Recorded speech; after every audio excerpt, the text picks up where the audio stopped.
जय हिंद दोस्तों, रक्षित खन्ना के इस चैनल में आपका स्वागत है। दोस्तों, आज के इस वीडियो में मैं आपको 4 से 5 इंपॉर्टेंट इंफॉर्मेशन दूंगा। दोस्तों, जैसा आपको पता है, इक्वल एमएसपी का केस अभी दिल्ली हाई कोर्ट में चल रहा है।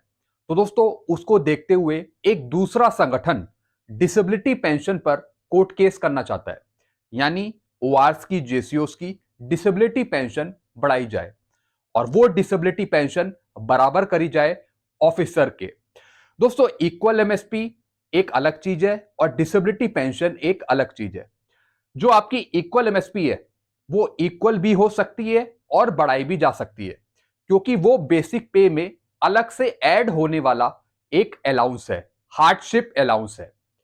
तो दोस्तों, इक्वल एमएसपी की जो सुनवाई है वो तो अलग बात है, जो होगी जो होगी।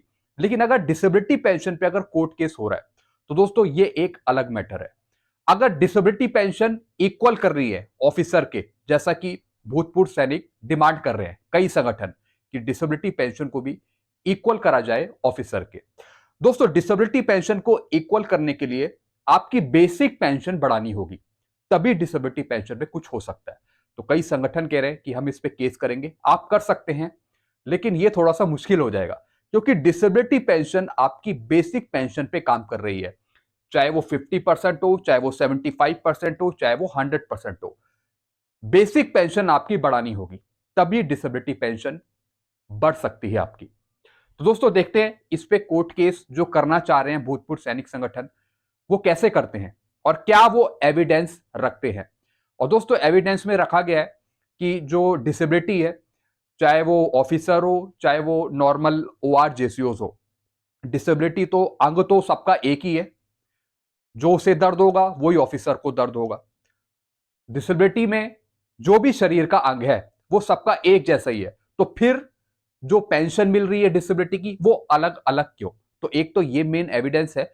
लेकिन सबसे मुश्किल जो काम है वो है डिसेबिलिटी पेंशन को इक्वल करना, क्योंकि डिसेबिलिटी पेंशन काम कर रही है बेसिक पेंशन पे। तो बेसिक पेंशन कैसे बढ़ेगी और इक्वल कैसे होगी वो बाद में देखेंगे। लेकिन देखते हैं कि जब डिसेबिलिटी पेंशन पे कोर्ट केस करेंगे तो क्या एविडेंस रखते हैं, क्या सबूत रखते हैं इक्वल करने के लिए। चलते हैं दोस्तों अगली इंफॉर्मेशन की तरफ। फिर दोस्तों, कुछ वेलफेयर से रिलेटेड कुछ मैं आपको इंफॉर्मेशन दूंगा। काफी पेंशनर को, भूतपूर्व सैनिकों को पता नहीं है कि किस तरीके से हमें अनुदान लेना है, पैसे लेने हैं केंद्रीय सैनिक बोर्ड से, या फिर ईसीएचएस की सुविधाएं कैसे अवेल करनी है, कैसे ली जाती है। सबसे पहले मैं आपको ईसीएचएस से रिलेटेड कुछ इंफॉर्मेशन दूंगा। काफी इंपॉर्टेंट वीडियो है, इसलिए आप इसे पूरा देखेगा और शेयर भी कर दीजिएगा। ईसीएचएस बेनिफिशियरी ऐप, दोस्तों एक एप्लीकेशन है ईसीएचएस की। दोस्तों, ये वीडियो उन पेंशनर के लिए है जो ईसीएचएस की फैसिलिटी ले रहे हैं और उनको नहीं पता कि ऑनलाइन क्लेम कैसे करना है और किस तरीके से हम ऑनलाइन बुकिंग कर सकते हैं डॉक्टर की। सबसे पहले आपको ईसीएचएस की जो एप्लीकेशन है वो डाउनलोड करनी पड़ेगी। फिर दोस्तों, आप अपॉइंटमेंट कैसे बुक करेंगे? पहले आपने एप्लीकेशन डाउनलोड कर ली, ये वाली ईसीएचएस बेनिफिशियरी ऐप, ये आपको गूगल प्ले स्टोर से मिल जाएगी। फिर दोस्तों, आपको फिर क्या करना है? फिर आपको मोबाइल ऐप ओपन करना है और फिर यहां पे क्लिक करना है न्यू यूजर पे। मोबाइल ऐप आप डाउनलोड कर लेंगे ईसीएचएस की, उसके बाद उसे ओपन करेंगे, खोलेंगे, फिर न्यू यूजर पे आपको क्लिक करना है। फिर आपको कुछ पर्टिकुलर फिल करने हैं। आप अब यहां पे अपने पर्टिकुलर फिल करेंगे, डिटेल यहां पे फिल करेंगे। फिर दोस्तों, आपको क्या करना है? Log in to e clinic. फिर आपको यहीं पे एक ऑप्शन आएगा log in to e clinic, उस पर आप क्लिक करेंगे रजिस्ट्रेशन करने के बाद। फिर आपको क्या करना है? Fill the card detail required, जो आपके पास कार्ड है उसकी डिटेल यहां पे मेंशन करेंगे। चलते हैं दोस्तों, फिर आपको क्या करना है? Click on the plus icon for new appointment. अगर आप अपॉइंटमेंट बुक करना चाहते हैं तो जो यहां पे प्लस का साइन है, यहां पे प्लस का साइन प्रेस करेंगे, प्लस का साइन यहां पे दबाएंगे अपनी एप्लीकेशन पे। फिर आपको सिलेक्ट रीजनल सेंटर, पॉलीक्लिनिक या फिर अपॉइंटमेंट डेट। आपको अपना रीजनल सेंटर या फिर पॉलीक्लिनिक या फिर अपॉइंटमेंट डेट आपको सिलेक्ट करनी है कि कौन सा आप पॉलीक्लिनिक या फिर कौन सा आप डेट सिलेक्ट करना चाहते हैं। फिर आपको यह करना है यहां पर। फिर क्या करना है? आपको सेलेक्ट डॉक्टर, यहां पे डॉक्टर आ जाएंगे। यहां पे आपको फिर डॉक्टर सेलेक्ट करना है कि किसे आप दिखाना चाहते हैं। फिर क्या करना है? सिलेक्ट ओपीडी टाइम, फिर आपको यहाँ पे टाइम सिलेक्ट करना है कि कौन सा आप अपॉइंटमेंट लेना चाहते हैं, टाइम भी यहां से आप सिलेक्ट करते हैं। फिर उसके बाद आपको क्या करना है, कंफर्म अपॉइंटमेंट, फिर आपको यहाँ पे कंफर्म अपॉइंटमेंट कर देना है। या फिर अगर आप चेंज डॉक्टर करना चाहते हैं, अगर आपने पहले कोई डॉक्टर सेलेक्ट कर रखा है फिर आप उसे चेंज करना चाहते हैं तो वो भी हो जाएगा। अगर नहीं तो फिर यहाँ पे कंफर्म अपॉइंटमेंट आप करेंगे। यहाँ पे डॉक्टर का नाम आ जाएगा, मेडिकल ऑफिसर उसका डेजिग्नेशन आ जाएगा, टाइम स्लॉट आ जाएगा जो आपने बुक किया। फिर दोस्तों appointment has been booked successfully, फिर एक अलर्ट आ जाएगा, एक मैसेज आ जाएगा कि जो आपने अपॉइंटमेंट करा वो सक्सेसफुली बुक हो गया है। फिर क्या करना है दोस्तों, आप report polyclinic in the time selected, फिर आपको पॉलीक्लिनिक जाना है, पॉलीक्लिनिक को रिपोर्ट करना है जो आपने टाइम सिलेक्ट करा है। फिर रजिस्टर कार्ड इन की ओएस के मशीन, फिर जो कार्ड है वो आपको एक मशीन पे स्वैप करना है, मशीन पे डालना है। फिर क्या करना है, system will generate a prior token number with prefix, फिर दोस्तों सिस्टम एक टोकन नंबर जनरेट कर देगा जैसा कि आप ये नीचे देख रहे हैं। तो दोस्तों इस तरीके से आप ऑनलाइन अपॉइंटमेंट बुक कर सकते हैं, सारा कुछ घर बैठे ही, आपको कहीं जाने की जरूरत नहीं है, बस जहां आपका अपॉइंटमेंट होगा जिस डेट का उस जगह फिर आप चले जाएंगे दिखाने। इससे रिलेटेड आपको कोई दिक्कत होती है तो डायरेक्टली आप कमेंट कर सकते हैं। चलते हैं दोस्तों अगली इंफॉर्मेशन की तरफ। फिर दोस्तों एक सबसे ज्यादा इंपॉर्टेंट इंफॉर्मेशन, कई फैमिली पेंशनर को पता ही नहीं है कि किस तरीके से ग्रांट मिल सकते हैं आपको, केंद्रीय सैनिक बोर्ड से, राज्य सैनिक बोर्ड से या फिर जिला सैनिक बोर्ड से, और कैसे कार्यवाही करनी है, ये सारी चीजें दोस्तों आज इस वीडियो में आपको बताऊंगा। आपको बच्चों के लिए कैसे ग्रांट लेना है, आपके लिए कैसे ग्रांट लेना है, विडोज के लिए कैसे ग्रांट लेना है, कैसे अनुदान राशि मिलती है, सारी चीज दोस्तों आज मैं आपको समझाऊंगा। सबसे पहले दोस्तों केंद्रीय सैनिक बोर्ड से किस तरीके से आपको सुविधाएं मिलती हैं। सबसे पहला पेन्योरी ग्रांट, जिनकी एज 65 वर्ष या फिर उससे ऊपर है, applicable to non pensioner up to havildar, यानी हवलदार रैंक तक जो नॉन पेंशनर है उनको यहां पे 4,000 रुपए का पेन्योरी ग्रांट मिलता है।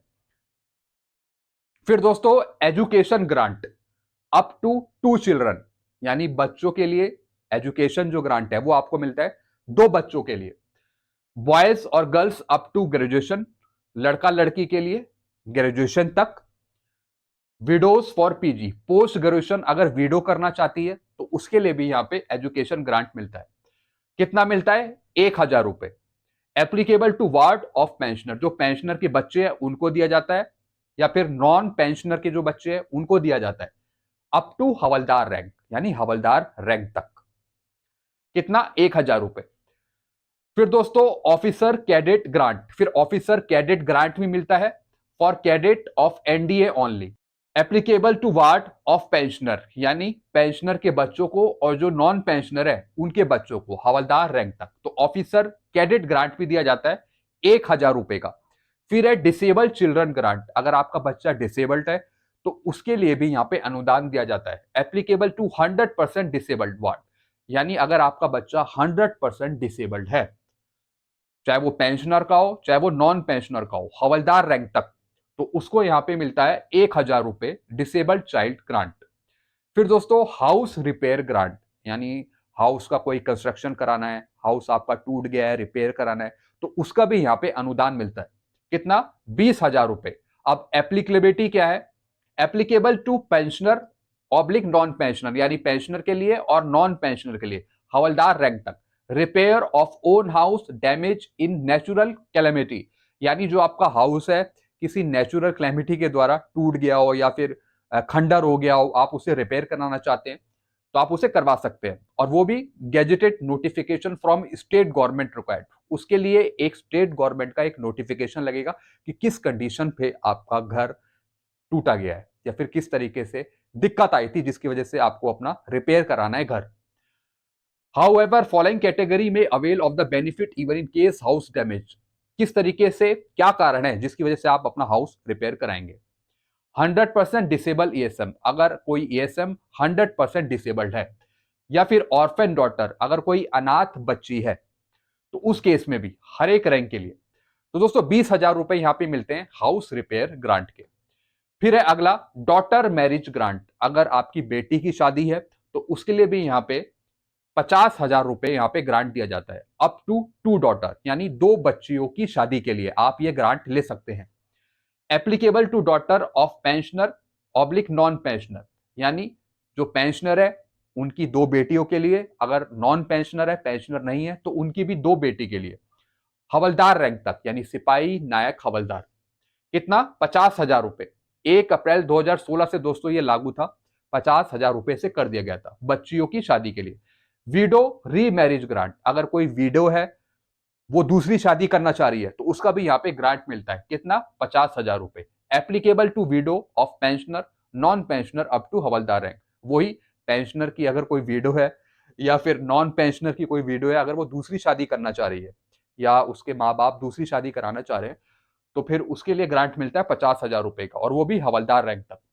फिर है फ्यूनरल ग्रांट, अगर मृत्यु हो गई है, क्रियाक्रम करना है, तो उसके लिए भी यहाँ पे दोस्तों ग्रांट मिलता है 5,000 रुपए का। Applicable to widow of pensioner, जो पेंशनर की विडो है या फिर जो नॉन पेंशनर है हवलदार रैंक तक, उनको फ्यूनरल ग्रांट मिलता है 5,000 रुपए का। फिर है मेडिकल ट्रीटमेंट ग्रांट, अगर मेडिकल ट्रीटमेंट कराना है तो उसके लिए भी यहाँ पे 30,000 रुपए मिलते हैं maximum. Applicable to non pensioner up to havildar rank, जो नॉन पेंशनर है, पेंशनर नहीं है, और उनके डिपेंडेंट यहाँ पे मेडिकल ट्रीटमेंट ग्रांट ले सकते हैं इलाज के लिए, 30,000 रुपए। तो दोस्तों ये ग्रांट है जो आप ले सकते हैं। अब इसकी कार्यवाही कैसे करनी है? इसकी कार्यवाही आपको करनी है जिला सैनिक बोर्ड के थ्रू। जो भी इसकी कार्यवाही होगी जिला सैनिक बोर्ड के थ्रू होगी। वहां से फिर केंद्रीय सैनिक बोर्ड अप्रूव करेगा, फिर वहां से राज्य सैनिक बोर्ड अप्रूव करेगा। यानी जो भी आपको कार्यवाही करनी है ये ग्रांट लेने के लिए, जिला सैनिक बोर्ड टू केंद्रीय सैनिक बोर्ड, केंद्रीय सैनिक बोर्ड टू राज्य सैनिक बोर्ड, तो केंद्रीय सैनिक बोर्ड और राज्य सैनिक बोर्ड की यहाँ पे अप्रूवल होगी, तभी आपको ये ग्रांट मिल पाएंगे। तो सीधा आपको चले जाना है जिला सैनिक बोर्ड इन ग्रांटों के लिए, अगर आप इसके दायरे में आते हैं।